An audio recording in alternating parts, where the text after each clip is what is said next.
नमस्कार, मैं रवीश कुमार। गूगल के दौर में मुगल का चैप्टर हटा देने से इतिहास नहीं बदल जाता है और चैनल पर बैन लगा देने से लोकतंत्र का अंग्रेजी नाम मदर ऑफ डेमोक्रेसी नहीं हो जाता है।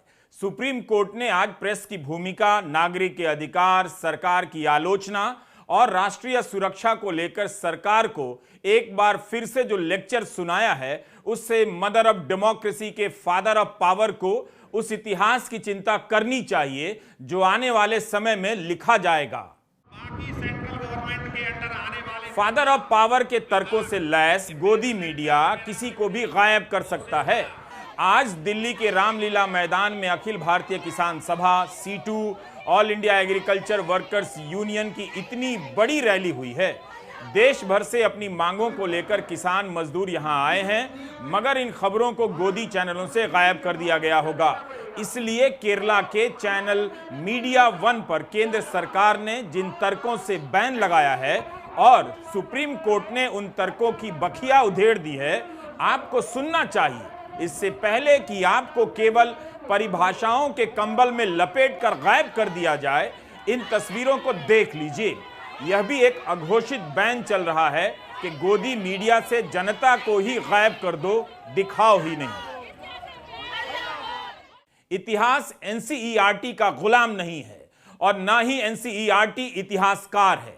यह भी जान लेना चाहिए कि लोकतंत्र की अंतिम समझ फादर ऑफ पावर के पास नहीं है। अंग्रेजी शब्द मदर ऑफ डेमोक्रेसी के बार बार उच्चारण से एक उबाऊ भाषण कुछ समय के लिए लच्छेदार हो सकता है, लेकिन क्या आपका काम भी ऐसा है जिससे मदर ऑफ डेमोक्रेसी में मां की करुणा का प्रसार होता हो, या इसके नाम पर भी घमंडी और किसी की बात बर्दाश्त ना करने वाले पिता का राज कायम होता हो? फादर ऑफ पावर ने मदर ऑफ डेमोक्रेसी को एक बार फिर से शर्मसार कर दिया है, वरना सुप्रीम कोर्ट से नागरिकता, सरकार की आलोचना और प्रेस की आजादी को लेकर इतनी सख्त टिप्पणी नहीं आती। सुप्रीम कोर्ट ने केरल के न्यूज चैनल मीडिया वन पर लगा प्रतिबंध हटा दिया है। आप देख रहे हैं हमारा YouTube channel Ravish Kumar official, इसे सब्सक्राइब कीजिए और हो सके तो ज्वाइन भी कीजिए। आपकी मदद से हम गोदी मीडिया के इस दौर में आलोचना कर पाते हैं। केवल फैसले से नहीं, बल्कि सुप्रीम कोर्ट की टिप्पणियों से भी इस चैनल को राहत मिली है। यही कारण है कि आज इसके न्यूज रूम में उत्साह का माहौल है। 31 जनवरी 2022 को केरल के न्यूज चैनल मीडिया वन पर केंद्र सरकार ने प्रतिबंध लगा दिया था। केरला हाई कोर्ट में बंद लिफाफे में सरकार ने बताया था कि सुरक्षा कारणों से ऐसा किया गया है। केरला हाई कोर्ट ने बैन को सही मान लिया। उसी साल सुप्रीम कोर्ट ने उस केस में कह दिया कि हम बंद लिफाफे की संस्कृति के खिलाफ हैं और बैन पर रोक लगाते हैं। नवंबर 2022 में सरकार ने सुप्रीम कोर्ट से फिर कहा कि मीडिया वन को सुरक्षा कारणों के बारे में नहीं बता सकते। तब कोर्ट नाराज हो गया और कहा कि क्रिमिनल केस में भी चार्जशीट के कारण बताए जाते हैं। कितना भी संवेदनशील मामला हो, कारण बताया ही जाता है। We have seen how the government imposed a ban, an effective ban on us for more than 1 year and a few months. And we have been fighting for the media freedom for all this while, with the support of the civil society and our brethren in the media fraternity. We are very happy that the efforts of all the people have borne fruit through the verdict of the Supreme Court. The Supreme Court has now upheld our position, and our position stands vindicated before the entire world, and the government has been proved wrong in their denial of media freedom to us. सोचिए किस कमजोर आधार पर channel को ban किया गया। Court ने कहा है कि अगर इसका साझीदार, स्टेक होल्डर, शेयर होल्डर जमाते इस्लामी हिंद भी है, तब भी इसे बैन नहीं किया जा सकता। मगर इससे संबंधित तो सबूत भी पेश नहीं किए जा सके, कोई तथ्य भी नहीं दिखाया गया। बताइए, कोई तथ्य नहीं है और जमाते इस्लामी हिंद का नाम लगाकर इस चैनल को बैन कर दिया गया। अदालत ने साफ साफ कहा कि हवाई बातों के आधार पर राष्ट्रीय सुरक्षा के आरोप नहीं लगाए जा सकते, ठोस आधार देने होंगे। चैनल से अगर राष्ट्रीय सुरक्षा को खतरा है तो चैनल को क्यों नहीं बताना चाहिए कि उसने क्या किया है, कौन सा काम किया है कि राष्ट्रीय सुरक्षा को खतरा है। बिना बताए इसके नाम पर क्या बैन लग जाएगा? तब तो एक दिन आपका घर आकर कोई ढहा देगा कि इस घर से राष्ट्रीय सुरक्षा को खतरा है। कोई बुलडोजर लेकर खेत जोत जाएगा कि यह खेत आपके पास है, इस कारण राष्ट्रीय सुरक्षा को खतरा है। लेकिन क्या इसे गोदी मीडिया दिखाएगा, सवाल पूछेगा। इसलिए यह बड़ा मसला है कि केरला के मीडिया वन चैनल को क्यों बैन किया गया था। इस चैनल के पत्रकारों को भी सलाम है।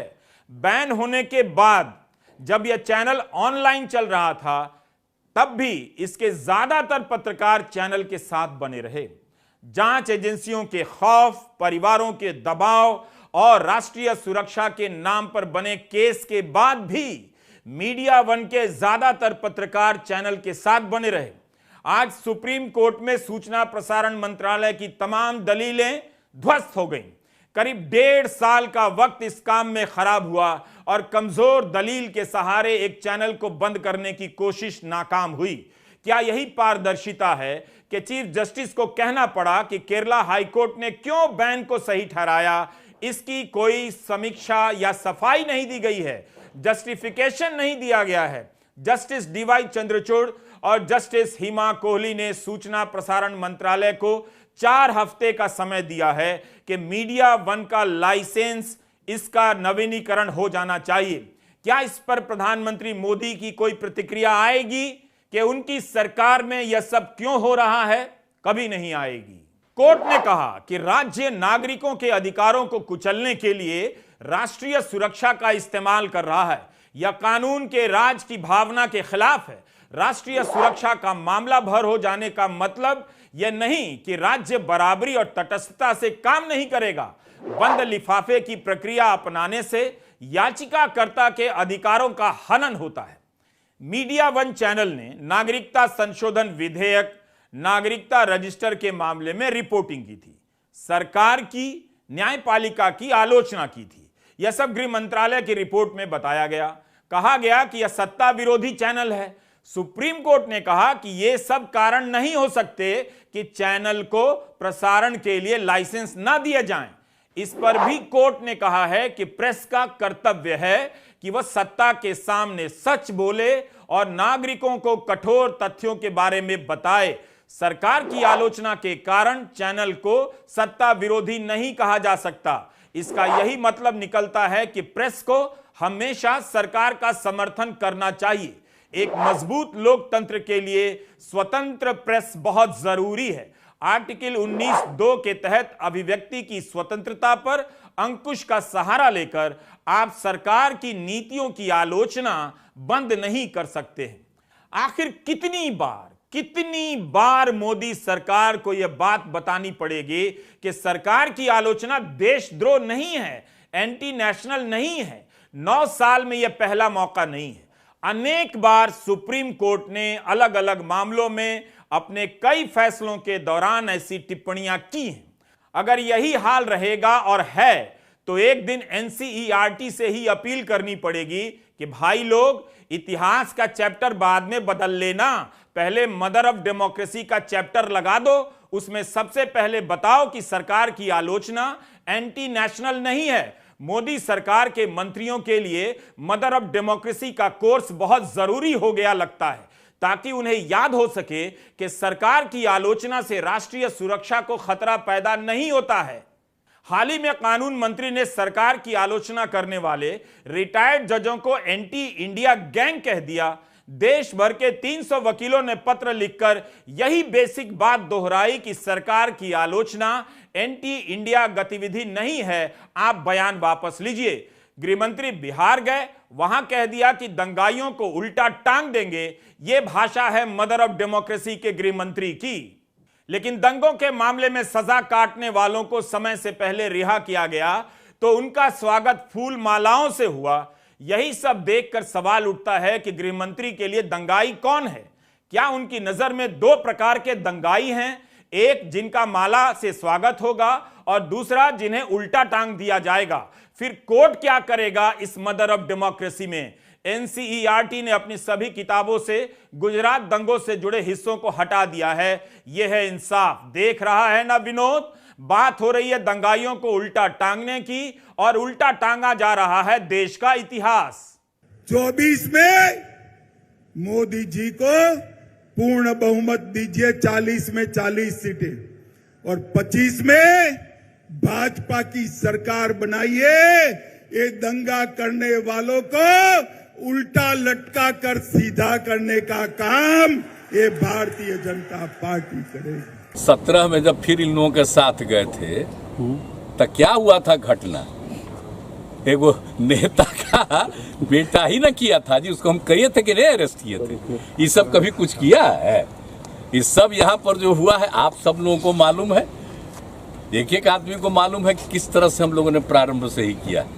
तो ये लोग को कुछ पता है जी क्या हुआ था वहाँ? अटल जी तो बहुत नाराज थे, श्रद्धेय अटल जी। कितनी बार यह सरकार लेक्चर सुनेगी कि लोकतंत्र क्या होता है, आलोचना क्या होती है, प्रेस की स्वतंत्रता क्या होती है? कब तक सांप्रदायिक तनाव भड़काकर उसके पीछे छिपकर राजनीति होती रहेगी? लोग ब्याज दर से परेशान हैं, ईएमआई चुका नहीं पा रहे हैं, कमाई हो नहीं रही, नौकरी मिल नहीं रही। इसके बाद भी बहस इन मुद्दों पर नहीं है। मोदी सरकार की भारत और दुनिया भर में आलोचना हो रही है कि यहां संस्थाएं ध्वस्त की जा रही हैं, एक व्यक्ति का नियंत्रण कायम होता जा रहा है।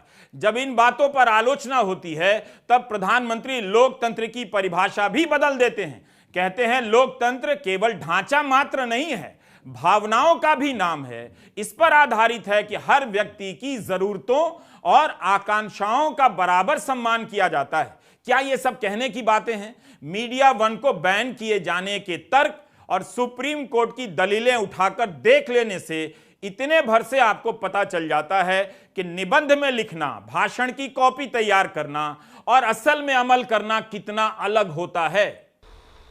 India is indeed the mother of democracy. Excellency, democracy is not just a structure. It is also a spirit.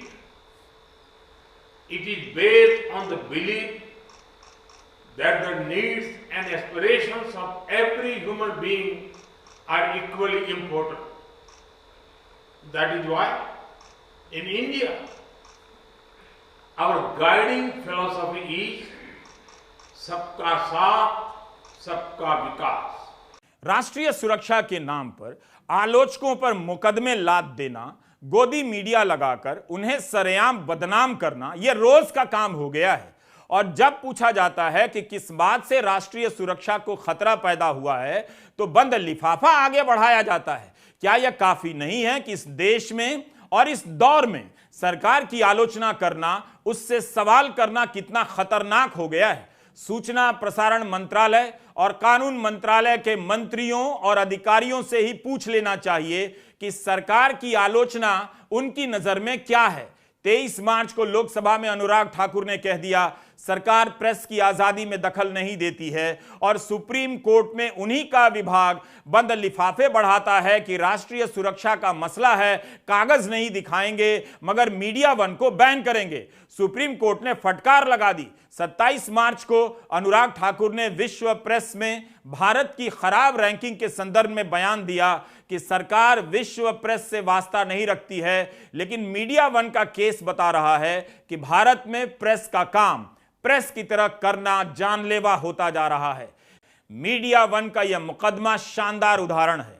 इसमें केवल मीडिया वन चैनल ही याचिका करता नहीं था, बल्कि Kerala union of working journalist भी था। केरल के पत्रकार संगठन ने शानदार लड़ाई लड़ी है। सिद्दीक कप्पन का मुकदमा भी लड़ा, ऐसे वक्त में जब उन पर देशद्रोह से लेकर न जाने क्या क्या आरोप लगा दिए गए। 850 दिनों के बाद कप्पन जमानत पर रिहा हुए थे। Many times central government has applied this clause for doing to take many people to jail, and as well as to use this clause to close down many news organizations. All these things will be reviewed now. All these actions of the government will be reviewed according to the or on the basis of the present judgment, media-owned judgment. So we can say that this is a milestone judgment, and this will make freedom of the press. This will take the idea of freedom of the press to future, miles and miles ahead for the future, and this will be a historical judgment that will be quoted by the academies and students of media history also. अजीब अजीब दलीलें दी जाती हैं कि विदेश में सरकार की आलोचना नहीं कर सकते, फिर तो यह भी कह दीजिए कि स्वदेश में कर सकते हैं मगर इंटरनेट पर नहीं कर सकते। ऑस्ट्रेलिया का कोई बंदा इंटरनेट पर पढ़ लेगा और इस तरह से देश में की गई देश की आलोचना विदेश चली जाएगी। देश में कुतर्कों का सावन आया हुआ है। हालत यह हो गई है कि अब बिहार के मुख्यमंत्री तक कहने लगे हैं कि उनकी बात को दिखाया नहीं जाता, दिल्ली में अखबार छापते नहीं। उन्हीं का वो एजेंट है, समझ गए कि नहीं? अब उसको दे दिए हैं, अब कितना छपता है बोलिए? आप जरा बताइए कि जिन जिन पार्टियों के बड़ी संख्या में एमपी हैं, उनका कोई न्यूज छपता है? क्या दिखाया जा रहा है, यह एक बड़ा सवाल है। दिन भर हिंदू मुस्लिम दंगा और तनाव की बातों पर बहस है। गुजरात में पुल टूटने से लोग मर जाते हैं, गोदी मीडिया नहीं जाता भी है तो सरकार से सवाल नहीं करता। विपक्ष के राज्यों में सांप्रदायिक तापमान बढ़ाकर हिंसा और तनाव की हर घटना के पीछे कवरेज करने जाता है ताकि यह आग चैनलों के जरिए देश भर के घरों में सुलगती रहे, ताकि जब भी जनता सड़क पर आए उसे अखबारों और चैनलों से गायब करने का मौका मिल जाए। विकास की हालत यह है कि असंगठित क्षेत्र के लोगों की कमाई 3 साल पहले जितनी नहीं रही। किसानों की आय 2022 में दोगुनी होनी थी, उसका पता नहीं। किसान के पास और भी अलग प्रकार के संकट हैं। आशा वर्कर की अपनी समस्या है, मगर इन बातों पर किसी का ध्यान नहीं। किसान दिल्ली तक आ गए, मगर दिल्ली में बैठा गोदी मीडिया बिहार चला गया। हिंदू मुस्लिम डिबेट के लिए सामग्री खोजने और खोदने जनता का बड़ा हिस्सा आईपीएल मैच देखने में लग गया है।